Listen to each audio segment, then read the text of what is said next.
as we get older, we naturally start rounding forward and our head goes forward. And I try to eliminate that in my patients, especially when you have people that were coming in the last 2-3 years with respiratory viruses and they're having difficulty breathing, and the respiratory musculature is controlled by getting good posture. So if you're in a rounded posture like they are in a nursing home, those people fared far worse with the respiratory viruses every year.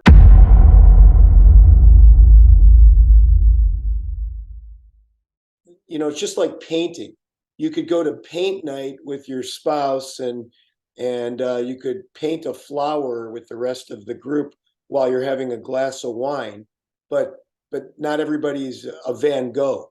Not everybody can do this, and even in the chiropractic world, it's hard to find really good artists who have the skills to do this.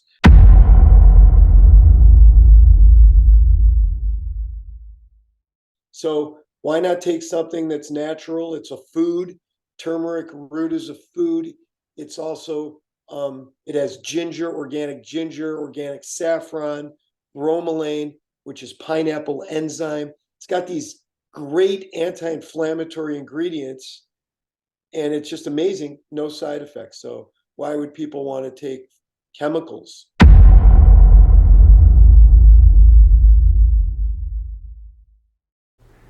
Hi, this is Sifu Slim, author of The Aging Athlete.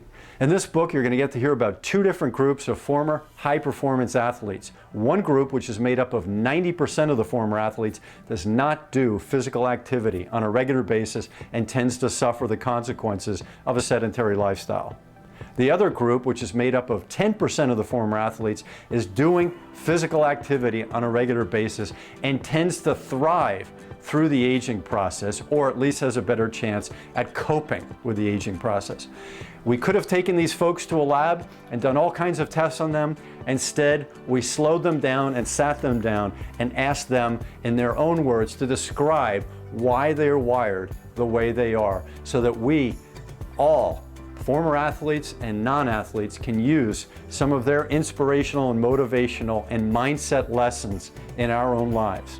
I hope you pick up a copy today. You can go to theagingathlete.com, and when you have a chance to read it, I'd love to hear back from you to find out what your thoughts are on the stories of these aging athletes.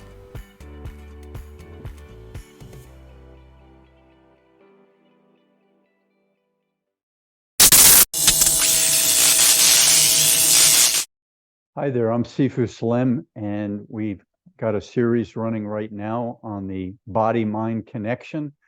And I've got a chiropractor who's also a trainer of other chiropractors, and he's got a wide and diverse background. He's down in Southern California. I'm currently in Cannes, France, and we're going to have a little discussion today, our first discussion, to talk about some of the parts of chiropractics that are often not really understood. So let's bring in Dr. Mark Cymerint and have him say hello to us, and we'll start our conversation. Welcome aboard, Mark. Hello, Sifu. You look better in person. Yeah, I have my swimming goggles here, and I just did a video today. I'm sure you've seen people that have come in with the pressure when they've got their orbital bone. They've got the little goggles. I use these big ones. I had a friend actually in France back in the 80s who was a daily swimmer, a tall female swimmer, probably 6 foot, and she always had those rings. We were only 20 years old at the time. We were in the same school, and I said, that doesn't sound good. I didn't know wellness like I know wellness now, but I said, do you get headaches? And she said, yeah, I do. What should I do? And I wish I'd known now about, they didn't have this type of non-nose covering goggle back then, as far as I know. But have you ever had people come in with headaches related to the pressure of the things that are protecting them from the water when they go swimming? I think I've had people come in with headaches from just about anything you can imagine. So yes, I've treated some professional swimmers too, and they've got the same issues that everybody has. So it could be the goggles, might not be. Yeah, the video I saw after I watched some of your online YouTube videos talked about the curve in the neck, and they showed a woman who had a +2 part of the straight neck. I don't know if they call it military neck, and then she had a +1 section. And after a series of chiropractic treatments, they got her to I think the number was 25. So she was on the way to getting more curve between the back of her cranium Yeah, and her neck and down into her shoulders. Do you have anything to share on that type of yeah, a treatment? that I do. That's called a C-shaped curve, and most people don't have it. And when they don't have it, it's called a anterior forward head carriage or forward head posture. In the literature, in the medical literature, it's called forward head posture. And there are literally thousands and thousands of articles a year that come out on forward head posture. So it's a big issue. It causes a lot of health problems. As we get older, we naturally start rounding forward and our head goes forward.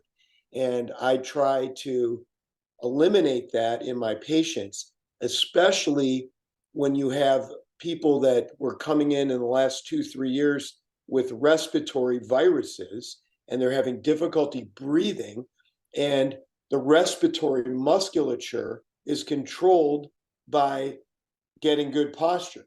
So if you're in a rounded posture like they are in a nursing home, those people fared far worse with the respiratory viruses every year than the people with better posture, which is the younger people and the people that work on their posture. So when the elderly came into me in the last few years, I was focusing on getting their posture. And that's what I do in my practice. I'm a posture neurology corrector. It's all neurology work. So, for someone who studied the body quite a bit and has been to quite a few chiropractors based on my moving and other chiropractors retiring, I've been really impressed with the knowledge that these chiropractors have. And another thing that they have is it's their practice. So their practice is 8 or 10 or 6 or whatever hours per day. And they generally get results because there are a lot of chiropractors out there, vying for business and vying for good paying clientele, patients. And they, if the chiropractor is not getting results and the person is, level headed and a rational person, they're going to go on to the next chiropractor, maybe even someone else in that same person's clinic, and that's a specialist in that area. So I think that getting results is the thing I walk away with more than anything with chiropractors. Does that sound like a statement you would stand by? Yeah, and chiropractic is a science, an art, and a philosophy. So the art part is like an artist. It's like you have to be a skilled adjuster to help people, and the more skilled you are, the better results you're going to get. Now, it's just like painting.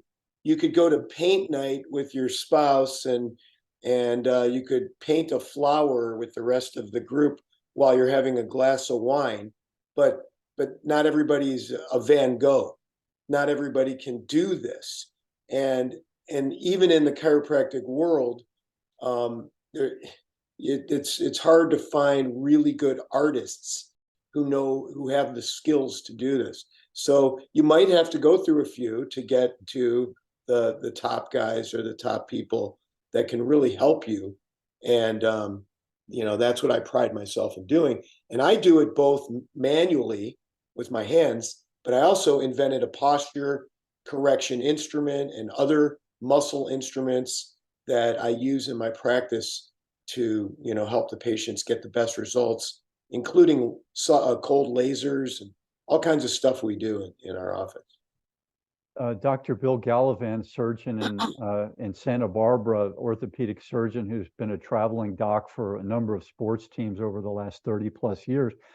He told me he can do a certain level of care with people, in terms of diagnosis, but he can't do the on-field treatments like a chiropractor or physical therapist can.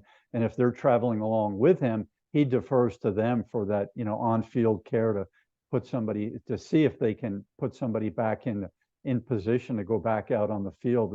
Is that something that some of your colleagues or you have done in terms of being around athletes when they're coming right off the field with a problem?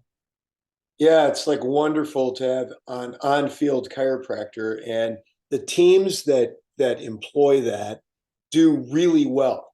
And the teams that do not employ that don't do well. And it's no coincidence there. And it sounds like your friend, Sifu, is a really good doctor because he recognizes that. And I wish more orthopedic doctors or medical doctors or team physicians would recognize that. Because in pro sports, from about the 1920s till about the 1970s, the only team doctor for every team was a chiropractor. It was only since the 70s that medical doctors and orthopedic surgeons started coming into that field. And the more they got into the field, the more control they wanted to have over the team, and they started controlling. Now, some teams have an approach, a wellness approach, where they have a surgeon, a doctor, a physical therapist, an athletic trainer, a chiropractor, and a massage therapist, and even a sports psychologist. All of these work good as a team. However, a lot of teams don't have that, and you can see the injuries piling up.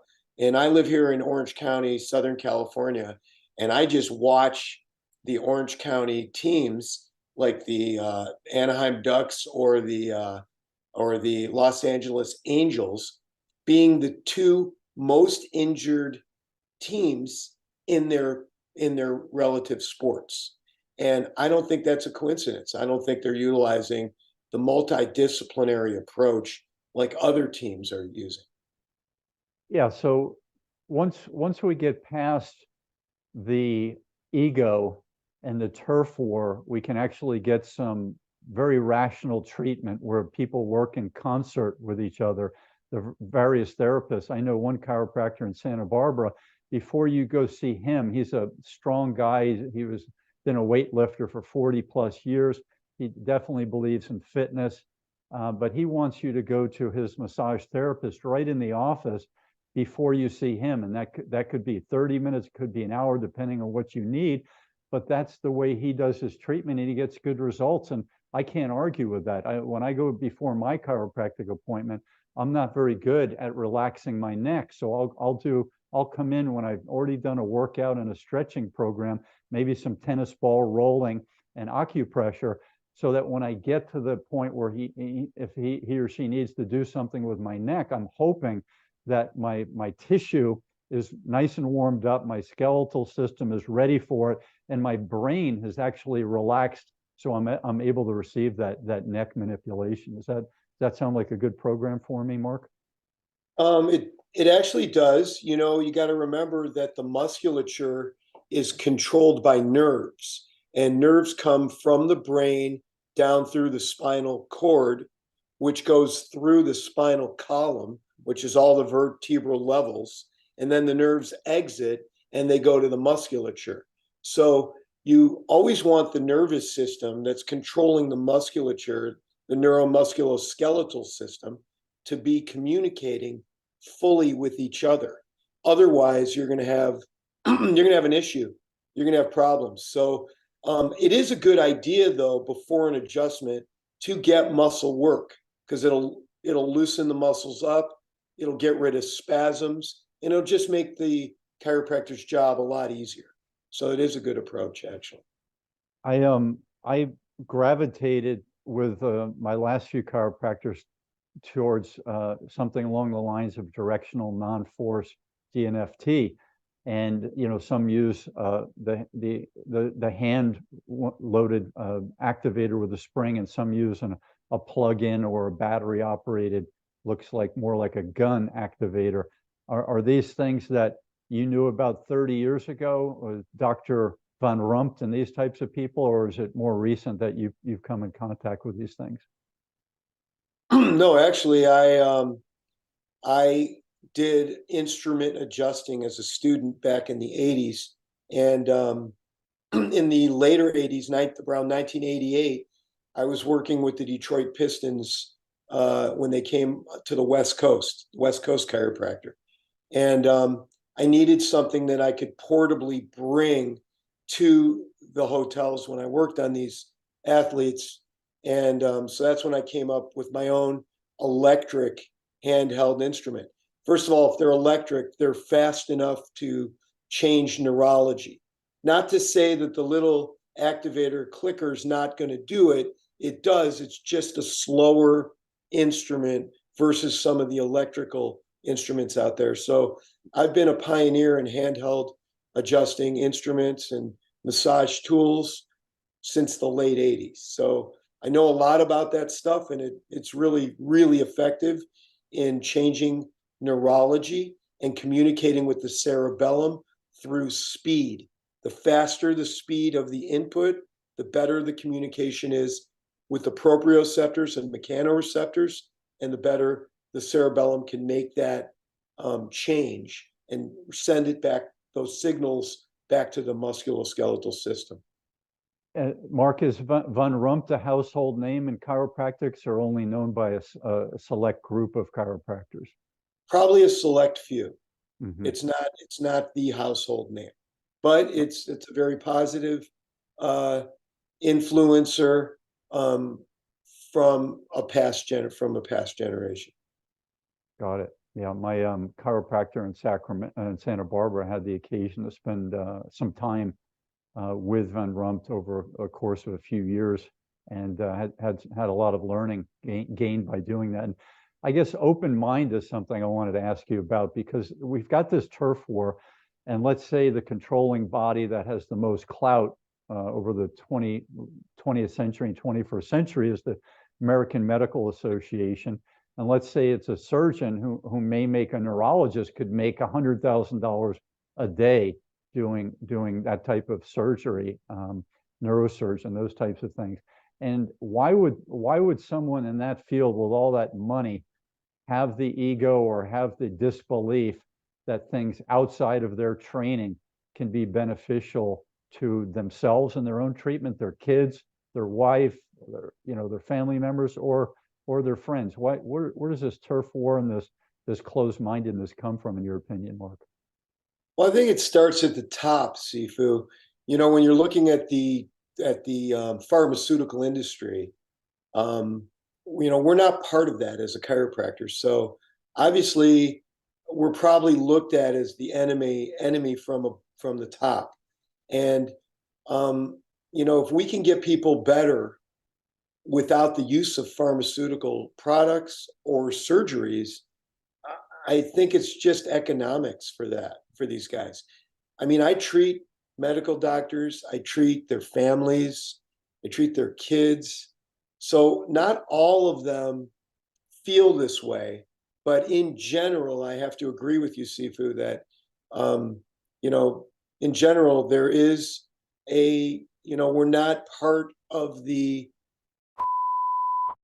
we're not bidding the products of the big pharma industry. So therefore, we're probably looked down on by them, not by the general public, because the general public knows, because they're the ones who come to us. Despite all the odds, they know what's going on. So, ask my patients what they think of that statement. Might be a better answer for you, but I definitely think it comes from the top. Yeah, I hope that the people with the closed-minded states, and there are many people on YouTube and have big web presence and in the journals that are big naysayers about complementary and alternative medicine. I guess chiropractics would be part of that niche. Would you agree? Well, it's funny. We're the number one provider of alternative healthcare in America, and we always have been. We've been number one at that. We're not number one mainstream provider, but we're the number one alternative provider. Now, schools, universities like UC Irvine, for example, that are run by the Samueli family, the family that owns the Anaheim Ducks hockey team, started a complementary alternative healthcare building at UC Irvine. And in that building, they're supposed to have all the providers of complementary alternative healthcare, except for one, chiropractors. Now, how could chiropractors be left off complementary alternative healthcare? Now, I heard recently, in the last month or so, a couple months, that they were adding, or they had a chiropractor on that staff. I'm not sure who it is or what they're about, but for many years they did not. So even though they called it that, they were everything but that if they left out the number one alternative healthcare provider off the list. I have several pages of notes here, and wondering if we could schedule another time to go through this in a little bit more detail now that we've got all our ducks in a row. And would our technological issues. Yeah. And I was joking with you, Sifu, earlier that we need to have people under 30 next to us at all times for our challenges, technological challenges. While I was listening to your last statement, one of the mosquito bites on my shin started getting to me. I do workouts outside. I'm out in the parks and out in nature as much as possible. And I'm in France, which has mosquitoes, unlike Santa Barbara, which is drier and doesn't have ocean water, and then the rivers dry up in the winter, so we don't have a lot of mosquitoes. So I was putting some tiger balm on my mosquito bite, and it's got cajput oil, eucalyptus oil, and one other oil, camphor, I think, and it does a tremendous job preventing mosquitoes from finding your blood source, and also once you get the bite, and then it also is good. It can help with the circulation and inflammation from muscle-related issues. So I'm using some old school stuff, which I really like. Yeah, that's definitely old school. Today, there's a lot of great things for this. I know CBD is really big. They also make CBD with camphor and some of the same ingredients, and it has the anti-inflammatory properties of that. Also, I have a product, it's called Total Turmeric. It's been one of my top sellers amongst the chiropractors. And this one reduces inflammation. And for your interest, it reduces exercise-induced muscle soreness and recovery of injury of muscles. So it's a really amazing product. It has virtually zero side effects compared to pharmaceuticals or NSAIDs like naproxen and Tylenol and Advil and those type of products. So why not take something that's natural? It's a food. Turmeric root is a food. It's also, it has organic saffron, bromelain, which is pineapple enzyme. It's got these great anti-inflammatory ingredients, and it's just amazing, no side effects. So why would people want to take chemicals versus natural stuff? Yeah, Mark, I think we should probably do one or two discussions, if you're open to it, just on natural type products and where people can get them, and what things that you offer in your company, and we can go through that step by step. I'm sure people could get a lot of useful information from that. Right. Yeah. They could go to my website if they want to look some of my stuff up. It's myorganics.com, and organics is spelled with 2 C's at the end. So myorganics.com. Go there and you can see some of the research and some of the stuff we represent. And it was mainly just a doctor line, but we opened it up recently to the general public. So yeah, we should do that. And then I saw your hockey background today, and I grew up in New Jersey. I wanted to be a pro hockey player from age 6 to 10. I just thought it was the coolest thing in the world. I grew up in the Bobby Orr generation, so the world went hockey crazy, especially in Canada. Do you still play? I would love to play, but being in Santa Barbara, we have one rink, and I'm doing jiu-jitsu, tennis, fitness, running. I think I've got too many things on my plate to step into hockey right now. But I think maybe when I retire from everything, I'll go back out and work on my my hockey routine a little bit. That's right. You're invited out with me anytime. I still play, and even the old guys are pretty good out there, so we'll get you out. They are. And the last story I'll share is I was in Vancouver, and sorry, I was in Montreal, and I showed up in a rink on the outskirts of Montreal, which is a very nice rink. And I saw these players, and they had full outfits on, and I couldn't tell what age they were, and they were moving pretty well out there. They were doing non-heavy contact ice hockey, but they really had some nice skating ability and some nice shooting, and it was a pretty fast-paced game. I waited till the end of the game, and they walked off the ice, and they were older than I was. They pulled off their helmets and their face mask, and they were in their 70s. I was really impressed. I know some of these old ex-pros still play, and they're just tremendous. And there's right, the hitting, there's a lack of the big hitting like when you're younger, but the skill level in the hands and the abilities and the skating is like riding a bike for these guys, and they're just phenomenal. And I play with a lot of these ex-pros, and they're just amazing out there. I'm sure they need adjustments as well once They do. They're all coming into me. normal life or playing hockey. You still need your adjustments and your care from a chiropractor. So right.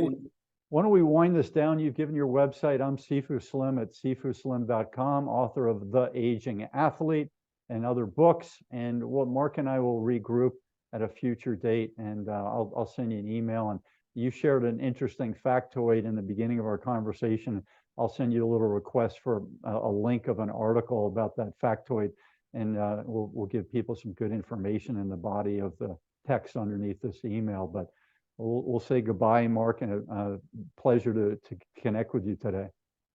Sifu, it's been wonderful. I wish you the best. When are you coming back to Santa Barbara? The 23rd of September, coming up. Okay. I'm going to be lecturing out that way in the next few months, so maybe we'll hook up and have lunch or dinner. That sounds great. And healthy lunch or dinner. Yeah, I'll show you my exercise for carpal tunnel and get your thoughts on those. Great. Keep up the good work. I appreciate you. Thanks, brother. You too.